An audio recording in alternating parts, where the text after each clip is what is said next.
പ്രധാന വാർത്തകൾ, ആദ്യം പ്രധാന തലക്കെട്ടുകൾ. വോട്ട്ചോരിയിൽ ആദ്യ അറസ്റ്റ്. കർണാടകയിൽ കൽബുർഗിയിൽ നിന്ന് പശ്ചിമ ബംഗാൾ സ്വദേശിയാണ് പിടിയിലായത്. കൊച്ചി വാട്ടർ മെട്രോയ്ക്ക് ദേശീയ പുരസ്കാരം. സിയാൽ, വാട്ടർ മെട്രോ എന്നിവയുമായി സഹകരിച്ച് നടപ്പാക്കിയ സൗരോർജ്ജ പദ്ധതികളാണ് നേട്ടത്തിന് അർഹമാക്കിയത്.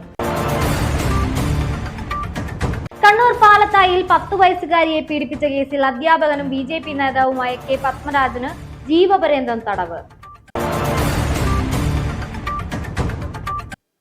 വാർത്തകൾ വിശദമായി. വോട്ട്ചോരിയിൽ ആദ്യ അറസ്റ്റ്. കർണാടകയിലെ കൽബുർഗിയിൽ നിന്നും പശ്ചിമ ബംഗാൾ സ്വദേശിയാണ് പിടിയിലായത്.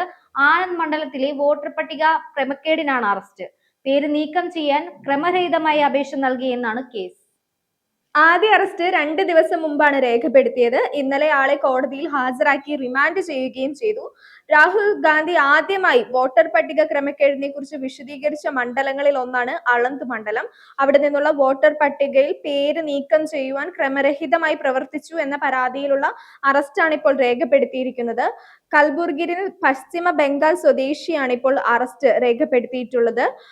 കൂടുതൽ ആളുകളുടെ അറസ്റ്റ് ഉടൻ ഉണ്ടാകുമെന്നാണ് ഇതിലൂടെ വ്യക്തമാകുന്നത്. കൊച്ചി മെട്രോയ്ക്ക് ദേശീയ പുരസ്കാരം. സിയാൽ, വാട്ടർ മെട്രോ എന്നിവയുമായി സഹകരിച്ച് നടപ്പാക്കിയ സൗരോർജ്ജ പദ്ധതികളാണ് നേട്ടത്തിന് അർഹമാക്കിയത്. കൊച്ചി വാട്ടർ മെട്രോയ്ക്ക് പുതിയൊരു പൊൻതൂവൽ കൂടി കിട്ടിയിരിക്കുകയാണ്. City with best transport initiative award എന്ന ദേശീയ പുരസ്കാരം കൊച്ചി മെട്രോ സ്വന്തമാക്കി. ഹരിത ഗതാഗത രംഗത്തെ സംഭാവനകൾക്കാണ് ഈ പുരസ്കാരം. സിയാൽ, വാട്ടർ മെട്രോ എന്നിവയുമായി സഹകരിച്ച് നടപ്പിലാക്കിയ സൗരോർജ്ജ പദ്ധതികളാണ് നേട്ടത്തിന് അർഹരാക്കിയത്. കൊച്ചി മെട്രോയ്ക്ക് വലിയ സ്വീകാര്യതയാണ് ജനങ്ങളിൽ ഉള്ളത്. ഒപ്പം തന്നെ വാട്ടർ മെട്രോയും ഉപഭോക്താക്കൾ ഏറെയാണ്. ഇനിയും ഒരുപാട് ചരിത്ര നേട്ടം നേടാൻ മെട്രോ ഉയരങ്ങളിലേക്ക് കുതിച്ചുകൊണ്ടിരിക്കുകയാണ്. കൊല്ലത്തെ വിവിധ സർവകലാശാലയുടെ വ്യാജ സർട്ടിഫിക്കറ്റ് നിർമ്മിച്ചു നൽകുന്ന സംഘത്തിലെ ഒരാൾ കസ്റ്റഡിയിൽ. കടയ്ക്കൽ സ്വദേശി അഫ്സലാണ് പിടിയിലായത്. പ്രതിയിൽ നിന്ന് 41 വ്യാജ സർട്ടിഫിക്കറ്റുകളും 69 മാർക്ക് ലിസ്റ്റുകളും പിടിച്ചെടുത്തു. ഇയാളുടെ വീട്ടിൽ നടത്തിയ റെയ്ഡിൽ നിന്നാണ് ഇത്തരത്തിൽ സർട്ടിഫിക്കറ്റുകൾ, മാർക്ക് ലിസ്റ്റുകളും കണ്ടെത്തിയത്. ഏത് യൂണിവേഴ്സിറ്റി സർട്ടിഫിക്കറ്റ് വേണമെങ്കിലും 1 ലക്ഷം രൂപ നൽകിയാൽ മതി. അഫ്സൽ ഇടനിലക്കാരൻ വഴിയാണ് ഗൂഗിൾ പേ ഉപയോഗിച്ച് പണമിടപാടുകൾ നടത്തിക്കൊണ്ടിരുന്നതെന്നാണ് പോലീസ് കണ്ടെത്തൽ. ഇതിന്റെ പിന്നിൽ വലിയ സംഘമുണ്ടെന്നാണ് കടക്കൽ പോലീസ് മനസ്സിലാക്കുന്നത്.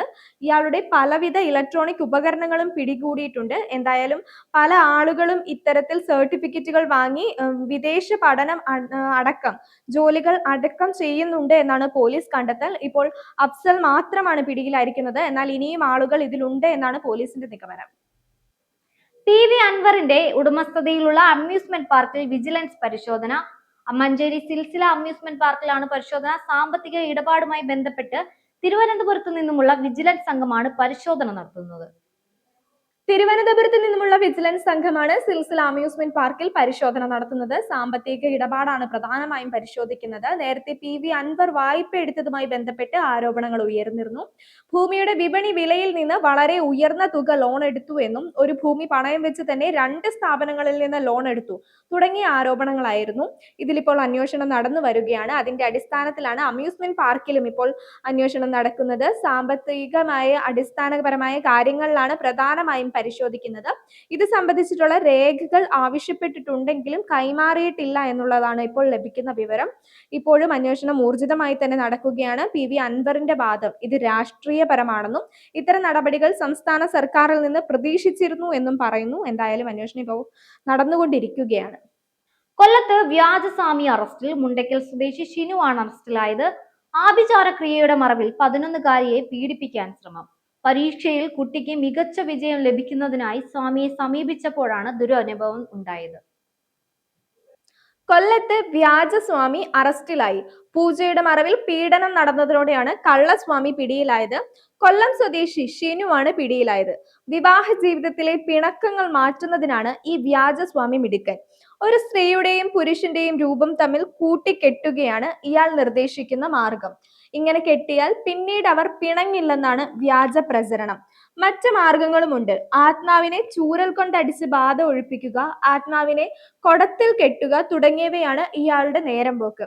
ഈ സ്ഥലത്തേക്ക് കുട്ടിക്ക് പരീക്ഷയിൽ മികച്ച വിജയം കിട്ടാനുള്ള മാർഗമുണ്ടെന്ന് പറഞ്ഞ് കൊണ്ടുവരികയും കുട്ടിയുടെ സ്വകാര്യ ഭാഗങ്ങളിൽ സ്പർശിക്കുകയും അടക്കം ചെയ്തു. തുടർന്ന് കുട്ടി ഈ കാര്യങ്ങൾ അമ്മയോട് പറയുകയും അമ്മ പിന്നീട് പോലീസിലും ചൈൽഡ് ലൈനിലും കേസ് കൊടുക്കുകയും ചെയ്തു. നിലവിൽ കുട്ടിയെ കൗൺസിലിംഗിന് വിധേയയാക്കിയിരിക്കുകയാണ്. ഫ്ലിപ്കാർട്ടിനെ കബളിപ്പിച്ച് ഡെലിവറി ജീവനക്കാർ മോഷ്ടിച്ചത് 1.61 കോടി രൂപയുടെ 332 ഫോണുകൾ. 4 ഡെലിവറി ഹബ് ഇൻചാർജുമാർക്കെതിരെ police case. Flipkart Internet Private Limited എന്ന കമ്പനിയുടെ ഓഫീസറാണ് പരാതി നൽകിയിരിക്കുന്നത്. അതിന്റെ അടിസ്ഥാനത്തിലാണ് ആലുവ സൈബർ പോലീസാണ് ഇപ്പോൾ കേസ് എടുത്തിട്ടുള്ളത്. ഫ്ലിപ്കാർട്ടിന്റെ അണ്ടറിലുള്ള ഡെലിവറി ഹബ് ഇൻചാർജർമാർക്കെതിരെയാണ് ഇപ്പോൾ കേസ് വന്നിരിക്കുന്നത്. 332 ഫോണുകളാണ് ഇവർ മോഷ്ടിച്ചത്. ഏകദേശം 1.61 കോടി രൂപയുടെ മുതലാണിത്. 4 പേർക്കെതിരെയാണ് ഇപ്പോൾ കേസ് വന്നിരിക്കുന്നത്. FIRൽ പറയുന്നതിന്റെ അടിസ്ഥാനത്തിൽ പല നമ്പറുകൾ ഉപയോഗിച്ച് വ്യാജ മേൽവിലാസം വഴി ഫോണുകൾ ബുക്ക് ചെയ്യുന്നു. ഫോൺ എത്തിയ ശേഷം ഇത് നഷ്ടമായെന്ന് കാണിച്ച് കൈക്കലാക്കുന്ന രീതിയായിരുന്നു ഇത്. കഴിഞ്ഞ ഓഗസ്റ്റ് മാസം മുതൽ സെപ്റ്റംബർ വരെയുള്ള കാലയളവിലാണ് ഇത്തരം തട്ടിപ്പ് അവർ നടത്തിയിരിക്കുന്നത്. കണ്ണൂർ പാലത്തായിൽ 10 വയസ്സുകാരിയെ പീഡിപ്പിച്ച കേസിൽ അധ്യാപകനും BJP നേതാവുമായ K പത്മരാജന് ജീവപര്യന്തം തടവും 2 ലക്ഷം രൂപ പിഴയും. തലശ്ശേരി അതിവേഗ പോക്സോ കോടതിയാണ് ശിക്ഷ വിധിച്ചത്. പാലത്തായി പീഡനക്കേസിന്റെ വിധി വന്നിരിക്കുകയാണ്. 5 വർഷം നീണ്ട നിയമ പോരാട്ടത്തിനൊടുവിലാണ് ഇപ്പോൾ വിധി വന്നിരിക്കുന്നത്. 4ാം ക്ലാസ്സിൽ പഠിക്കുന്ന പെൺകുട്ടിയും ഒപ്പം അവളുടെ കുടുംബവും അനുഭവിച്ച മാനസിക അവസ്ഥയ്ക്ക് ഒരു ആശ്വാസമായിരിക്കുകയാണ്. കുട്ടിക്ക് പീഡനം സംഭവിച്ചു എന്ന് പറഞ്ഞപ്പോൾ ചെറിയ ഒരു വിഭാഗം ആളുകളെങ്കിലും കുട്ടിക്കെതിരായി ശബ്ദമുയർത്തിയവരാണ്. ഇപ്പോൾ പ്രതിയായ K പത്മരാജന് ജീവപര്യന്തം തടവും പിഴയുമാണ് ഇപ്പോൾ കോടതി വിധിച്ചിരിക്കുന്നത്. 4ാം ക്ലാസ്സുകാരിയായ കുട്ടിയെ അധ്യാപകൻ പീഡിപ്പിച്ച കേസിലാണ് ഇപ്പോൾ വിധി. 40 വർഷം തടവും 1 ലക്ഷം രൂപയുമാണ് പിഴ. 12 വയസ്സിൽ താഴെയുള്ള കുട്ടിയെ പീഡിപ്പിച്ചതിലാണ് ഈ നടപടി. മനസാക്ഷിയെ തന്നെ ഞെട്ടിക്കുന്ന കേസായിരുന്നു ഇത്. ന്യൂസ് ബുള്ളറ്റിൻ പൂർത്തിയാകുന്നു. പുതിയ വാർത്തകളുമായി നാളെ കാണാം.